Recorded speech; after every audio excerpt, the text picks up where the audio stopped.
Big things are coming for the San Antonio Spurs.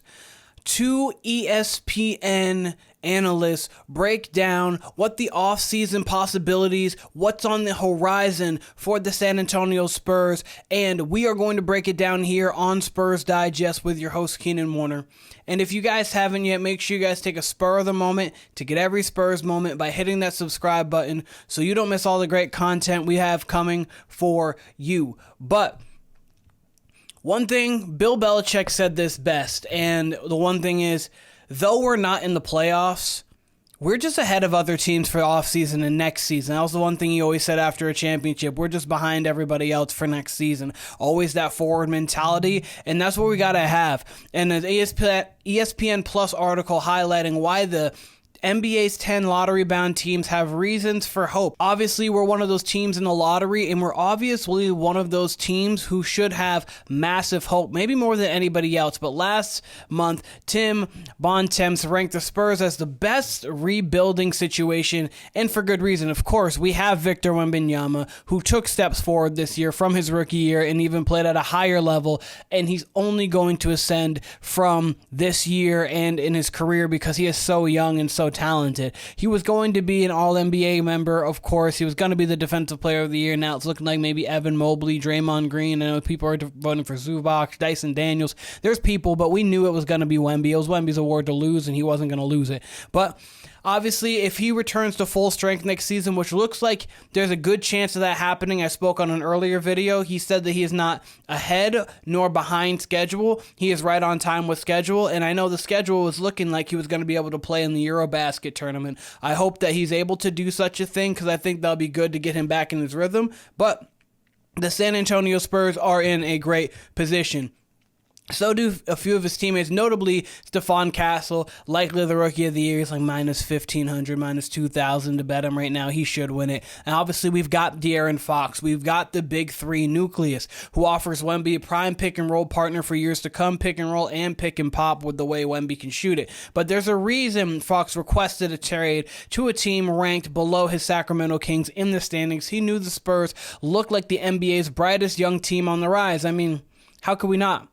We've got Wemby, got Stephon Castle, we've got Devin Vassell, we've got Jeremy Sochan, we got Keldon Johnson. Obviously, Harrison Barnes is older, Chris Paul is older, but they're still on the roster for a good veteran presence. We've got Gregg Popovich. We understand he's been out with the mild stroke, but he is still in the fold of the San Antonio Spurs organization, and I don't see that going anywhere. Depends on what capacity he's going to be there next year, but we have all of that. Plus, we have a bevy of picks, even with the De'Aaron Fox trade. We're still on the rise. We're going to have lottery picks this year. We could get someone like Con Knippel who can actually come in, benefit us right away.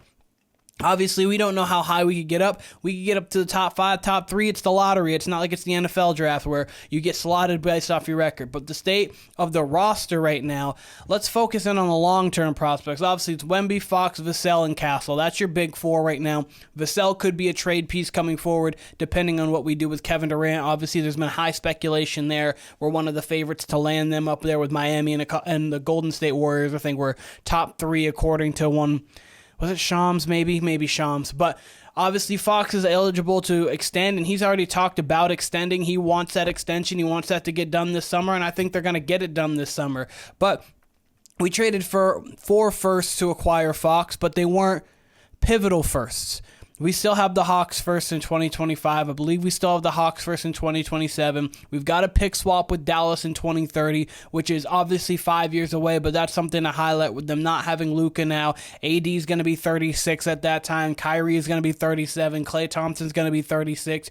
2 or 3 of them all cannot be in the league depending on what their injury history looks like and what they want to be. So if Dallas doesn't hit in the next couple of years, they could be in a situation where that looks like a lottery pick and we don't know what kind of talent's going to be in 9th grade right now. So we'll see what's going on.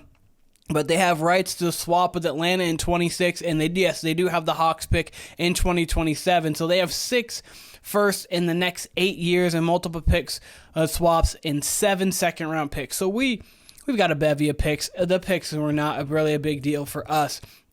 And we go into the offseason finances. We have $143 million in salary and are over the cap with factoring in both first-round picks. Besides the ability to extend Fox and draft 2 players in the first round, the Spurs will have access to 14.1 non-tax and 5.1 million biannual exceptions.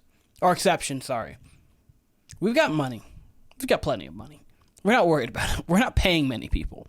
We're paying Fox. We're going to pay him more. We're paying Vassell. We're lightly paying Chris Paul. We're lightly paying Harrison Barnes. Like, we are in a position where we're going to be fine. And, I mean, when you have a guy like this right now, we aren't paying him. That's the rookie of the year. 14.5, close to 15. 4-4 if you're rounding up. 4-4 in your rookie year. We've got that. He's not making much money. 16 points, 4 rebounds, 3 assists, coming off of an injury. Didn't get his footing until probably around February. And then he started to get his footing and look like the Devin Vassell we expected.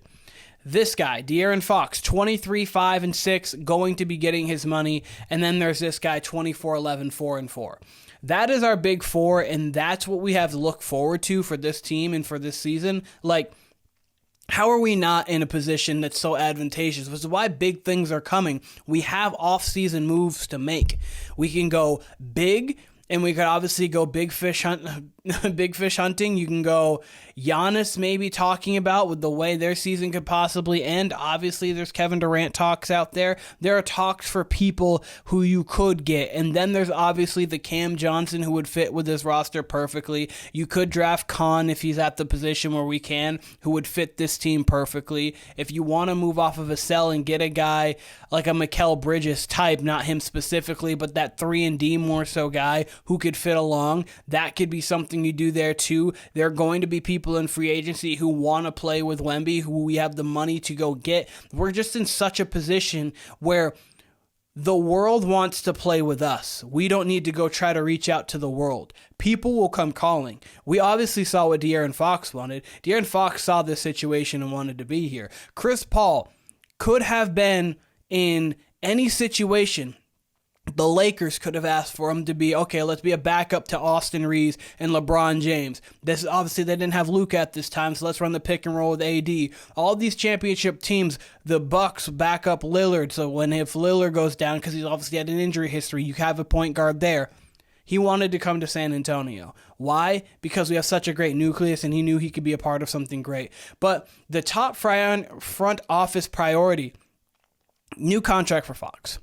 That needs to happen. We don't want anything weird going on. Obviously, we know he declined his option in Sacramento, partially because he knew he would be due more money this offseason, and partially because he didn't want to have to hamstring himself and lock himself into into Sacramento for a while, so he could come to San Antonio and lock himself in there for a while. And if Pop doesn't return, we don't. It's not a PSA, but Mitch Johnson, as I've liked you and portions of you as a head coach, I think there are better head coaches out there. There's a head coaching carousel. Obviously, Bud's out there. Monty Williams is out there. Becky Hammond might be out there. I know she has a 2-year contract left, but I bet if she had an NBA opportunity instead of her WNBA opportunity, with that season kind of ending at the beginning of the basketball season, there's a chance there. There's multiple people that are out there that could be interesting. And that quote at the bottom there that you see, there was no list, Fox said, in regard to the trade. The one team I wanted was San Antonio. We know that. And we know that. So he can get that 4-year, $229 million deal, and we need to get a coach. We get those two right. We got the players right. We got the roster right. We go out there and we play, and we go see what we're going to do. But extension candidates to watch over here. We got former lottery pick Jeremy Sochan had an efficient season shooting the basketball despite his drop in minutes. Sochan shot a career high close to 54% from the field, 31.5% from three. He came off the bench in all but one game. January 23rd, he's eligible to sign extension through October 20. So Jeremy Sochan's one of those guys for us that's gonna be interesting because we sign him and we could sign him to trade him. We could sign him to keep him. It's going to be what is out there. How do we want to play it?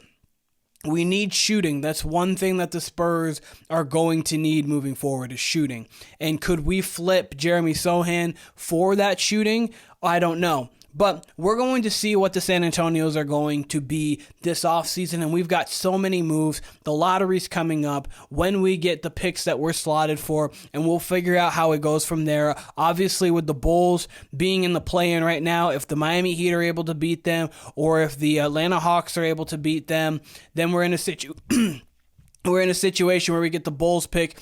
Here's what we want to happen. We want Miami to beat the Bulls. We want Miami to beat the Hawks. So we get the Bulls pick. It's a lot in the lottery. It'll obviously stay hopefully between 10 and 14 because I believe it's top 10 protected. And then we get the Atlanta Hawk pick, who they would be in the lottery. So hopefully we can get 3 lottery picks for this season and we move on. But this has been Spurs Digest with your host, Keenan Warner. Let me know in the comments what you think our most important move for this offseason is going to be in San Antonio. Is it signing Fox? Is it trading for an impact player? Is it trading for a role player? Is it just the draft and let it develop? Is it a coach? There's so many different avenues that the Spurs have. This is going to be one of the more exciting off seasons for the San Antonio Spurs that we've had in a long period of time because there are just so many moves we have, and we're such a